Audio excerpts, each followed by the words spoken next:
Olá pessoal, tudo bom? Meu nome é Rafael, como vocês devem saber, eu sou educador de geografia do cursinho Laudelina.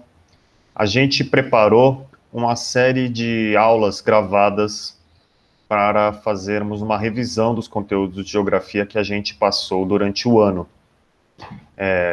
Vão ser uma série de 3 ou 4, talvez 5 vídeos curtos para que a gente possa revisitar alguns temas, trazer novos conceitos, conteúdos que a gente não abordou antes e, no fim, mais próximo ali das últimas semanas, encaminhando para o Enem, a gente vai também fazer um encontro ao vivo para tirar dúvidas, né, resolver exercícios, fazer umas últimas questões, tá bom?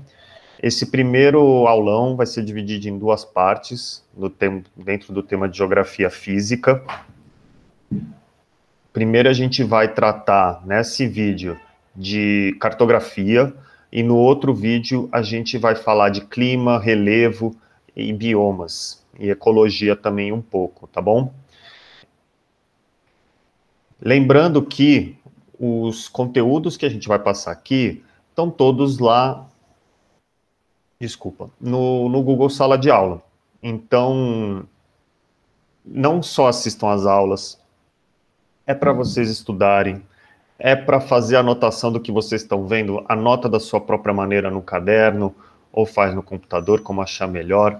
Façam os exercícios, lembrando que a gente, em geografia, a gente preparou uma lista de exercícios de fixação, exercícios do Enem, para cada aula, então vocês podem usar isso para se preparar, para estudar a geografia que vai cair no Enem. Tá bom? Então não deixem de fazer isso, de anotar dúvidas, e como sempre a gente também está disponível para vocês mandarem seus questionamentos por WhatsApp, tá bom? Então vamos começar aí falando de cartografia.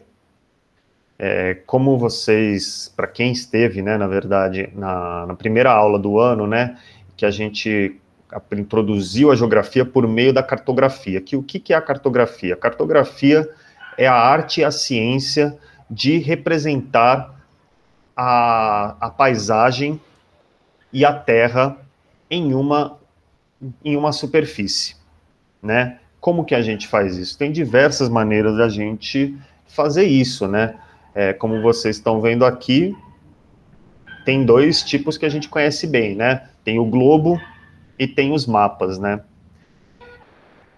Esse esforço, ele tem uma contradição, que é o problema clássico da cartografia, né? Que como você pode representar o mundo real, que tem um formato genérico de uma esfera, na verdade, o globo ele tem um formato mais próximo de uma elipse, né? Vocês sabem o que é elipse, né? Que é aquela superfície matemática que tem os polos achatados.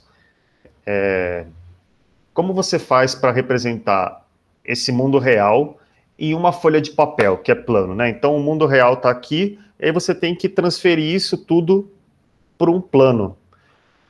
O que acontece é que sempre vai haver algum tipo de deformação. As formas reais, elas vão ter alguma perda quando você passa elas para o papel, para uma superfície plana. Mesmo quando a gente está fazendo com o globo, porque o globo não deixa de ser, né, como se fosse um papel colocado ao redor de uma esfera, né?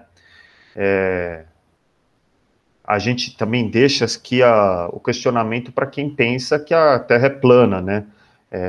Isso é um sistema de crenças, na verdade, de que a Terra ela seria, na verdade, um plano. Isso porque isso é um sistema de crenças que está baseado, na verdade, no quê? Não nos fatos, mas numa observação não científica de um só fenômeno da realidade, que é o quê? Que se a gente olha para o horizonte a partir do nível do mar, a gente vê tudo reto. Então, esse é basicamente o argumento que essas pessoas usam para falar que a Terra é plana, né? Que obviamente é um absurdo e não está baseado nos fatos. Mas seguindo, vamos ver rapidamente só alguns usos e aplicações da cartografia. Para que a gente usa ela, né? Primordialmente, né? Primeiramente, para se localizar e navegar. Aqui eu tenho dois exemplos, né? Três exemplos, na verdade, de mapas de produtos cartográficos que a gente usa para se localizar e navegar, por exemplo, o mapa esquemático do metrô de São Paulo, né? Todo mundo que mora em São Paulo sabe, olha isso aqui, sabe navegar, sabe utilizar isso para navegar. Então isso é uma coisa importante também, né? Que os mapas, eles são produtos sociais também, ou seja, que faz parte do nosso cotidiano utilizar e interpretar os mapas. O que difere isso do conhecimento cartográfico científico é que a gente pode saber todo o processo que está por trás e também olhar mapas mais detalhados para saber extrair mais informações desses mapas. É por isso que é importante esse estudo do tema dessa aula. O segundo exemplo aqui é o do Google Maps, né, que todo mundo hoje em dia já usa e que traz bastante informações para a gente. Existe também a carta topográfica. Desculpa, gente. O que é a carta topográfica? Ela é a representação mais exata que existe do terreno que o homem produz. Por quê? Porque ela é feita a partir de uma série de convenções e padrões para se produzir esse produto cartográfico, esse mapa. E que tem toda uma maneira de você representar o relevo, a hidrografia, as cidades e tudo mais. Tá bom? Deixa eu tirar o zoom aqui. Outro uso, né? Desculpa. Planejar e construir, né? Que a gente faz o uso das plantas, né? Das plantas arquitetônicas e as plantas de situação. Elas servem tanto para você planejar a construção do seu imóvel, também como para você planejar as transformações que você vai fazer no seu terreno. Aqui é uma planta de uma quadra industrial, né, que o pessoal precisa para poder planejar como que eles vão dispor ali os galpões dentro do seu terreno. E, de novo, a carta topográfica, deixa eu tirar o zoom aqui, ela é usada para o planejamento urbano e grandes projetos de transformação do território. Por exemplo, projetos de construção de rodovias, né? Projetos de construção de barragens, projeto de construção de usinas eólicas. Então, esses são os produtos que quem quer fazer essas grandes intervenções, até em pequena escala, né, ou grande escala, vão usar. Próximo aqui, que esse está bem mais próximo do nosso cotidiano, né, que é o quê? Analisar o comportamento espacial de fenômenos sociais. E o que eu estou falando aqui de fenômenos sociais, gente? Eu estou falando de fenômenos que dizem respeito à nossa vida em sociedade, à economia, à cultura, à política, né? Por exemplo, essa informação que já está bastante difundida, né? Você ouve falar bastante desse mapa aqui que foi produzido pela Rede Nossa São Paulo.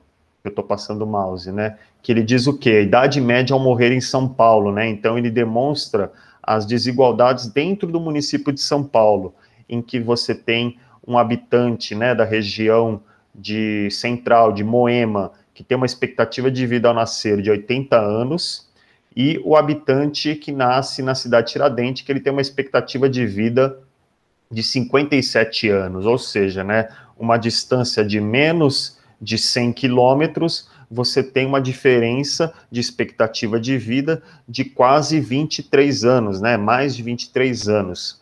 E isso se dá o quê? As desigualdades, né, que tem um papel definidor, né, por conta de questões territoriais, né, de questões de renda, questões de gênero, questões de raça, e o quê? Esse fenômeno da desigualdade, a gente pode ver como ele acontece geograficamente, como ele acontece espacialmente por meio das ferramentas que a cartografia proporciona para a gente, tá vendo? Então ele amplia o nosso entendimento. Vocês entenderam? E esse outro mapa aqui, foi produzido pelo Nexo, em que ele já fala de um fenômeno global, né, muito recente, que é da questão das vacinas. Então, ele está mostrando a proporção de entrevistados que concordam com a seguinte afirmação: vacinas são seguras? Então, ele apresenta ali uma escala de cores para mostrar para nós os resultados deles, né? Então, a gente percebe aqui que, por exemplo, na América Latina, o Brasil tem uma certa confiança na faixa de 55% a 65%, né? Mais que na Argentina isso está maior, né? Nas regiões da Venezuela e da Colômbia, elas são maiores também. Nos Estados Unidos já diminui, né? Em alguns países da África, alguns países da França, alguns países da Rússia diminui bastante. Deu para entender? Opa, vamos seguir aqui. Esse gráfico aqui, ele tá para falar dos elementos básicos de um mapa, né? Que eu vou passar bem rapidamente, mas que vocês precisam ter noção quando forem ver um mapa no Enem, caso tenha alguma questão que seja relacionado à interpretação daquele mapa, vocês têm que estar ligados nas informações que eles contêm, nesses elementos básicos do mapa. Então, o título.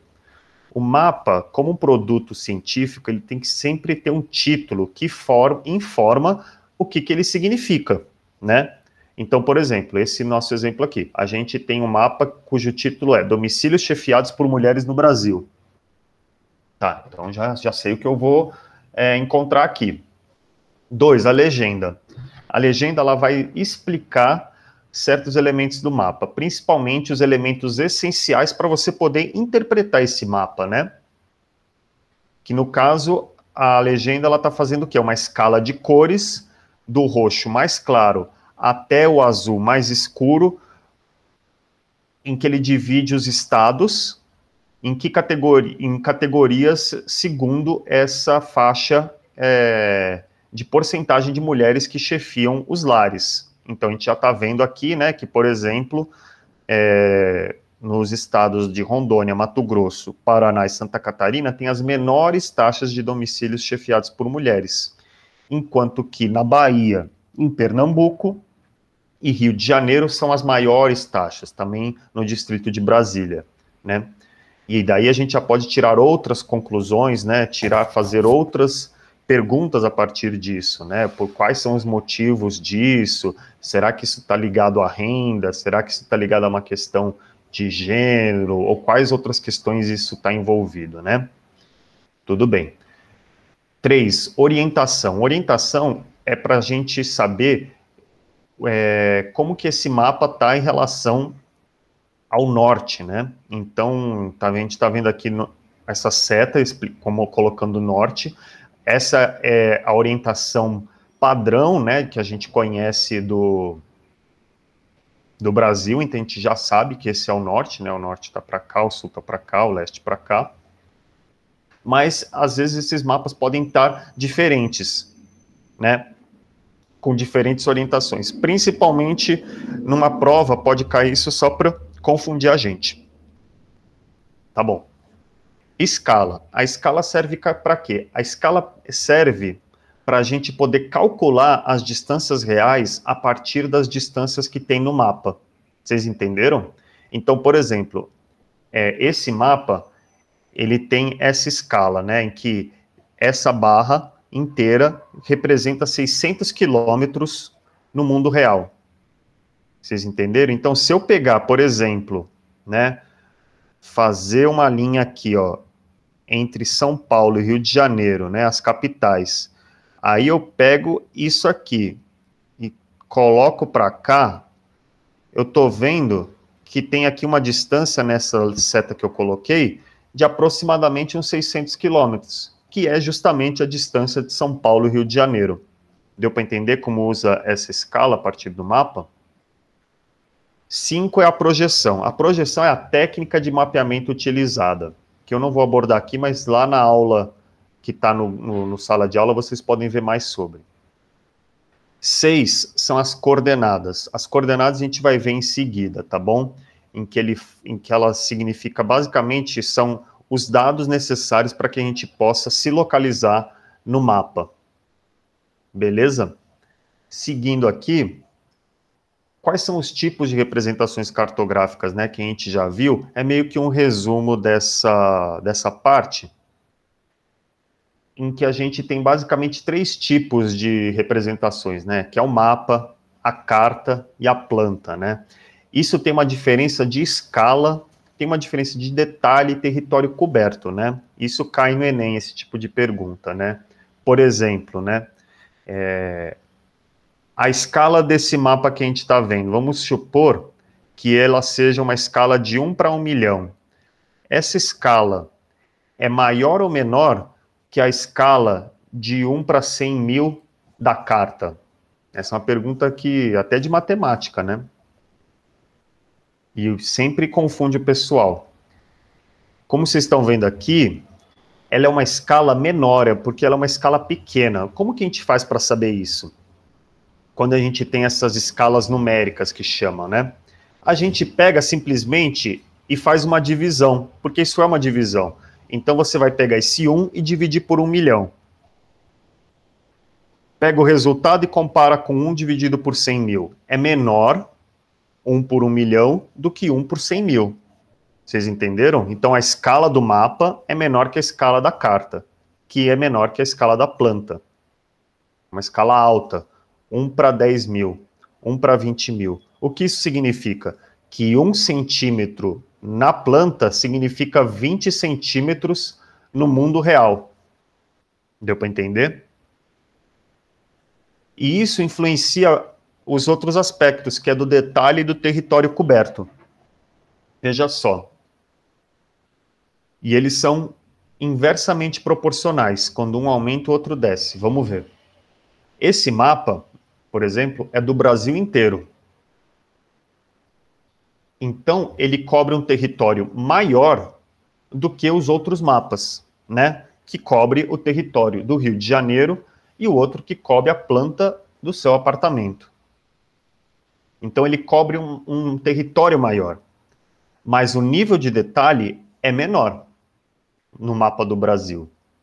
Por quê? Olha só, é como se eu estivesse dando um zoom. Quanto mais zoom eu dou, menos território eu cubro e mais detalhe eu vejo. Por exemplo, o Rio de Janeiro, no mapa aqui do Brasil, ele está incluso. Só que eu consigo ver a Baía de Guanabara? Não. Eu vou para a carta, o nível de detalhe está maior. Eu consigo ver a Baía de Guanabara, eu consigo ver as principais rodovias, né? Mas eu não consigo ver o resto do Brasil. Por quê? Porque eu dei um zoom. Beleza? Aí eu dou mais zoom nessa carta, eu vou poder ver um prédio, né? Vou poder ver um apartamento. E aí eu vou ter um detalhe grande, eu estou vendo a sala de jantar, mas o território que eu estou cobrindo é pequeno, porque é só de um apartamento. Agora a gente vai seguir e falar das coordenadas. Essa é uma parte muito importante que vai ajudar a gente a entender a questão do clima. Se vocês já tiveram aula comigo no ano passado, vocês lembram de eu fazer essa construção desse desenho aqui, que é muito simples, mas muito importante. Vamos lá, vamos falar que essa é a Terra, né? Para a gente poder se guiar na Terra, para a gente poder usar o sistema de coordenadas, a gente tem que fazer algumas linhas imaginárias, que elas vão ajudar a gente a se localizar e navegar, mas também elas têm uma outra importância para a gente estudar o clima também e o fuso horário. Vocês vão ver. Primeiro, a gente tem as linhas horizontais, que cortam o mundo de cima para baixo, né? Entre cima e baixo. Tem uma linha horizontal fundamental, que é a linha do Equador, que a gente vai convencionar, por padrão, chamar ela de latitude 0. Tá certo? E as outras linhas vão dividindo conforme essa linha do do Equador. Então, vai aumentando ou diminuindo o grau a partir dela, a partir do quanto mais próximo você está dela, mas ela é o zero. Ela divide o mundo em hemisfério norte, para cima, e sul, para baixo, né? Ela varia de 0 a 90 graus, 0 a partir da linha do Equador e 90 até os polos. Então, o polo norte é o polo 90 graus norte, ou 90 graus positivo. O polo sul é 90 graus sul, ou 90 graus negativos, por isso que eu coloquei o menuzinho aqui e o maisinho ali, entendeu? Tem outras duas linhas que são muito importantes, desses paralelos que chamam, que é outro nome que eles têm. Um deles é o paralelo chamado Trópico de Capricórnio, beleza? Que é menos 23 graus sul. Desculpa, é 23 graus sul, ou menos 23 graus. A gente já vai ver por que essa linha é importante. Também tem o Trópico de Câncer, que é 23 graus norte, ou mais 23 graus. Deu para entender? Essas linhas, elas são importantes para determinar o clima. A gente vai ver isso ainda nessa aula. As outras linhas, linhas verticais, elas dividem o mundo entre leste e oeste. Tá certo? Eu tinha falado meridiano antes, mas as linhas verticais são os meridianos. E elas variam de 0 a 180 graus. Tá bom? 0 a 180 graus. E é igual a linha do Equador. O centro, o meridiano de Greenwich, que todo mundo já ouviu falar, ele chama 0 grau. 0 grau, então ele é o centro desse sistema. Se a gente vai para oeste, o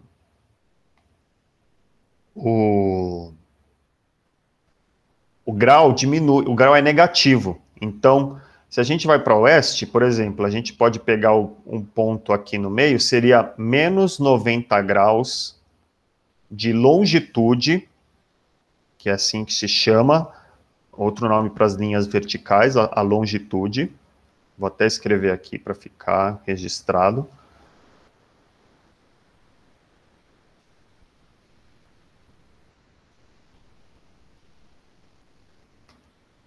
Longitude e latitude. Então, ela é menos 90 graus ou 90 graus oeste. E do outro lado, para o leste, é 90 graus leste ou mais 90 graus. Deu para entender? Só para a gente fazer um exercício rápido aqui, eu vou colocar, por exemplo, um ponto A no globo aqui. Um ponto A. Esse é um ponto, né? Esse ponto é o ponto A. Como que a gente coloca as coordenadas do ponto A? Né? Vamos falar que ele está próximo aqui do Trópico de Capricórnio, né? Então eu vou fazer o quê? Eu vou fazer uma projeção desse lugar até o centro aqui, para eu medir a distância da linha do Equador. Aí vamos falar que ele deu, né, eu estou muito próximo do Trópico de Capricórnio, ele deu 20 graus sul, eu estou muito próximo. Então a primeira coordenada é a latitude. A segunda coordenada é a longitude. E como que eu vou fazer? Eu vou pegar esse ponto e eu vou jogar aqui no centro, uma linha reta de pé, para fazer o quê? Para eu medir a distância do meridiano de Greenwich. E aí ele vai dar, vamos supor, que deu aqueles 90 graus que eu falei. 90 graus oeste. Essas são as coordenadas do ponto A. Deu para entender? Então, para deixar aqui também registrado, vamos colocar aqui, ó, as coordenadas elas são, primeiro, o número da latitude e, em segundo, o número da longitude, tá bom?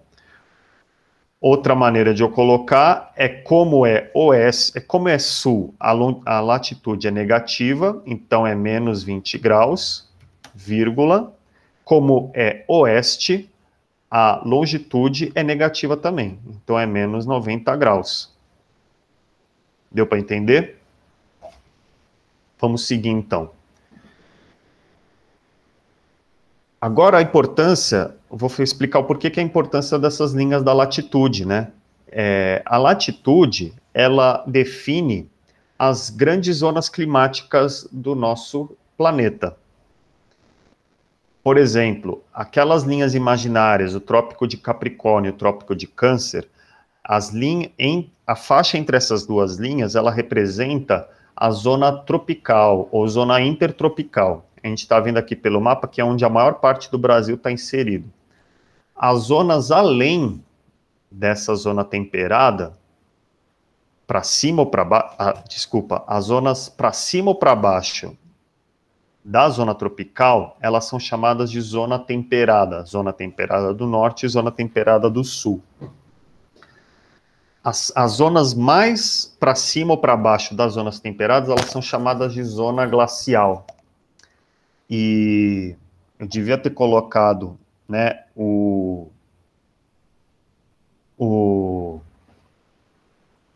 essa linha imaginária, que é o quê? O Círculo Polar Ártico, que é o do norte, e o Círculo Polar Antártico, que é o do sul. Que é o que faz a divisão dessas zonas muito frias, que são as zonas glaciais. Mas saber o clima saber a latitude não é o suficiente para definir o clima, é uma parte muito importante, tá bom? Vamos entender como que isso influencia no clima. Vocês estão vendo aqui esse GIFzinho aqui, né, rodando, esse planeta. Isso aqui é muito importante para a gente entender como funciona o clima e como funcionam as estações também, tá bom? Por exemplo, dá uma olhada no globo e a posição da linha em que o Sol incide diretamente na Terra. Diretamente quer dizer o quê? Que é a zona que está mais próxima do Sol. Vocês entenderam? Onde os raios chegam primeiro e com mais intensidade, portanto. Vocês conseguem perceber que conforme vai tendo o movimento de translação e rotação da Terra, que está explicado aqui, essa linha de incidência do Sol, ele vai viajando e mudando ao redor da Terra. E esse ponto máximo são justamente os trópicos. É para isso que existem os trópicos. Eles representam o quê? Esse ponto mais ao norte e mais ao sul, em que o Sol incide diretamente na Terra. Isso é muito importante porque isso define os ciclos da Terra, os ciclos das estações. Então vamos dar uma olhada. Dá uma olhada nessa figura aqui que eu te extraí. Essa figura em que o Sol incide mais diretamente no Trópico de Capricórnio, aqui em cima, no Polo Norte, representa a entrada do verão no Polo Norte, que é o dia 21 de junho, que é o chamado solstício de verão. E ele representa também, para nós que estamos no Polo Sul, a entrada do inverno, também é o dia 21 de junho. Por que isso? Porque ao mesmo tempo que ele está no ponto mais próximo do Polo Norte, né, o Sol, ele está ao ponto mais distante do Polo Sul. Ou seja, enquanto eles recebem mais radiação solar, nós recebemos menos. E isso significa que mais calor chega lá do que aqui. Então, por isso que a gente entra no inverno, o período frio. Vamos seguindo. Tem outra data especial. Por exemplo, esse é o dia em que o Sol está incidindo diretamente no centro aqui, na linha do Equador. E isso quer dizer o quê? Que ele está incidindo igualmente em todos os outros pontos do globo. E esse dia é conhecido como equinócio, que nesse caso, depois do solstício, do dia 21 de junho, acontece no dia 21 de setembro, o equinócio. Para quem está no hemisfério norte, é o equinócio de outono, para quem está no hemisfério sul, é o equinócio de primavera. Então, depois do inverno, vem a primavera, não é mesmo? E aí o Sol segue o seu caminho se aproximando do trópico de Câncer, né? E aí ele chega no ponto, no dia 21 de dezembro, em que ele incide mais diretamente, mais fortemente no hemisfério sul, que é o início do verão para a gente, não é? O dia que a gente tanto está esperando chegar. Normalmente a gente espera chegar porque a gente iria para a praia, né? Só que agora ninguém vai para a praia porque está todo mundo de quarentena, porque não tem vacina. Mas enfim, o início do verão para nós é o início do inverno para quem mora na Europa, para quem mora nos Estados Unidos, para quem mora na Rússia, para quem mora no norte da África. Por quê? Assim como para a gente inverte, né? Para eles é a mesma coisa, né? Então, funciona assim. Depois disso, a gente vai para o equinócio de novo, né? Que aí o Sol, quando ele está subindo, ele vai passar de novo ali pelo Equador, e isso vai chamar de equinócio, né? Que é o ponto em que o Sol incide diretamente na linha do Equador. E aí, para nós, depois do verão, vem o outono, e para quem está no hemisfério norte, depois do inverno, vem a primavera. E assim segue. Por isso que a gente tem as mesmas estações todo ano, no mesmo dia do ano. Tá bom, gente? Vou parar aqui esse primeiro vídeo. Não deixem de acessar, de fazer as anotações e de fazer os exercícios, tá bom? Valeu!